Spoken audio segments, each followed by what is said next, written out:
ടാർവീപ്പയിൽ കുടുങ്ങി മരണത്തോട് മല്ലിടുകയായിരുന്ന പട്ടിക്കുട്ടികൾക്ക് രക്ഷകരായി കാസർഗോഡ് അഗ്നിരക്ഷാസേന. മാവിക്കട്ട റോഡിലെ ചൂരിപ്പള്ളിയിലായിരുന്നു സംഭവം.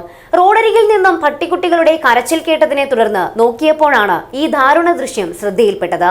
തുടർന്ന് ഫയർഫോഴ്സ് എത്തുകയും വീപ്പ വെട്ടിപ്പൊളിച്ച് പട്ടിക്കുട്ടികളെ പുറത്തെടുക്കുകയുമായിരുന്നു.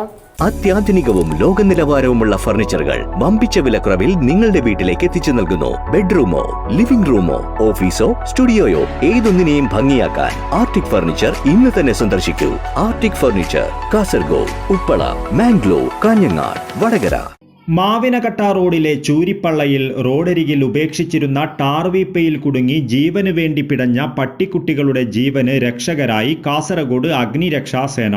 റോഡരികിൽ പട്ടിക്കുട്ടികൾ നിരന്തരം കരയുന്നത് കേട്ടതിനെ തുടർന്ന് നോക്കിയപ്പോഴാണ് ടാർവീപ്പയിൽ കുടുങ്ങി ജീവന് വേണ്ടി മല്ലിടുകയായിരുന്ന പട്ടിക്കുട്ടികളെ കണ്ടത്.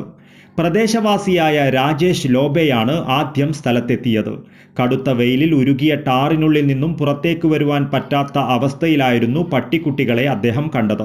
സ്വയം രക്ഷിക്കുവാനുള്ള ശ്രമം പരാജയപ്പെട്ടതോടെ രാജേഷ് ലോബെ ഉടൻ തന്നെ അഗ്നിരക്ഷാസേനയെ വിവരമറിയിക്കുകയായിരുന്നു.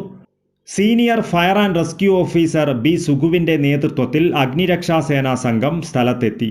ടാറിനുള്ളിൽ കുടുങ്ങിയ പട്ടിക്കുട്ടികളെ പുറത്തെടുക്കുവാൻ ഉടൻ തന്നെ രക്ഷാപ്രവർത്തനം ആരംഭിക്കുകയും ചെയ്തു. മണ്ണെണ്ണയും ഡീസലും ഉപയോഗിച്ച് ടാർ നേർപ്പിക്കുകയാണ് ആദ്യം ചെയ്തത്. തുടർന്ന് വീപ്പ വെട്ടിപ്പൊളിച്ച് പട്ടിക്കുട്ടികളെ ഓരോന്നായി ശ്രദ്ധയോടെ പുറത്തേക്കെടുത്തു. പട്ടിക്കുട്ടികളുടെ ശരീരത്തിൽ പറ്റിയിരുന്ന ടാർ പൂർണ്ണമായി നീക്കം ചെയ്ത ശേഷമാണ് അവരെ സുരക്ഷിതമായി സ്വതന്ത്രരാക്കിയത്.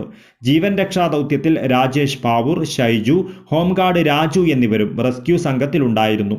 അഗ്നിരക്ഷാസേനയുടെ സംയോജിതമായ ഇടപെടലിൽ പട്ടിക്കുട്ടികൾക്ക് പുതുജീവൻ ലഭിച്ചതോടെ ഫയർഫോഴ്സിന് അഭിനന്ദനവുമായി നിരവധി പേരാണ് രംഗത്തെത്തുന്നത്. News bureau, Kasaragod.